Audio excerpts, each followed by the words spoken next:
இன்னைக்கு புதன்கிழமை. காலையிலேயே வந்து மாவுக்காக ஊற வச்சிருந்தேன். ஓகே. உளுந்த வந்து கிரைண்டர்ல போட்டு விட்டுட்டு நம்ம வேலை பார்க்க ஸ்டார்ட் பண்ணலாம். ஏன்னா, வேலை பார்த்து முடிக்கிறதுக்குள்ள எங்க உளுந்தும் ஆடிரும்ன்னு சொல்லிட்டு, வீடு கூட்டி துடைக்க வேண்டியது இருந்தது. எங்க வீட்டு குட்டி சார் வந்துட்டு கிளம்புறதுக்கு முன்னாடி நமக்கு நெறைய வேலை வச்சுட்டு தான் போவாரு. ஏதாவது கொட்டி வச்சுருவாரு. விளையாட்டு ஜாமான்லாம் வீடு ஃபுல்லா பரப்பி வச்சுட்டு தான் போவாரு. அது எல்லாத்தையும் எடுத்து வச்சுட்டு வீடு தொடச்சு விட்டுட்டேன். அதுக்குள்ள உளுந்து வந்து ஆடிருச்சு. வீக்லி ட்வைஸ் ஆவது கண்டிப்பா மாவு ஆட்டிருவோம். காலையிலயும் நைட்டு டிஃபன் செய்றதுனால, அது எங்களுக்கு கரெக்ட்டா இருக்கும்.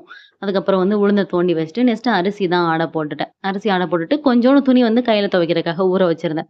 எல்லா துணியும் மிஷின்ல போடுறப்போ நல்ல துணிலாம் சீக்கிரமா வம்பா போகுது, வயித்தெரிச்சலா இருக்குன்னு சொல்லிட்டு கையில துவைக்க தான் ஊற வச்சிருந்தேன். அதையும் துவைச்சு முடிச்சுட்டு, நானும் போய் குளிச்சுட்டு வந்துட்டேன். அதுக்குள்ள வந்து அரிசி ஆடுறதும் கரெக்ட்டா இருக்குன்னு சொல்லிட்டு, அப்புறம் செடிக்கு வந்து தண்ணி ஊத்தலாம்ன்னு சொல்லிட்டு, இந்த பால்ல தண்ணி மிக்ஸ் பண்ணி தான் ஊத்திட்டு இருக்கேன். நல்லாவே க்ரோத்திங் தெரியுது. ஆல்ரெடி நான் சொல்லியிருந்தேன். 1/4வாசி பால், 3/4வாசி வந்து தண்ணி ஊத்திட்டு, அதுக்கப்புறம் தாங்க 1 மணி நேரம் ரிலாக்ஸா உட்காந்துருப்பேன். அப்புறம் போய் எங்க வீட்டு குட்டி சார கூப்பிட போயிரணும். கொஞ்ச நேரம் டீ குடிச்சுட்டு, மொபைல் பார்த்துட்டு அப்படியே தான் போச்சு.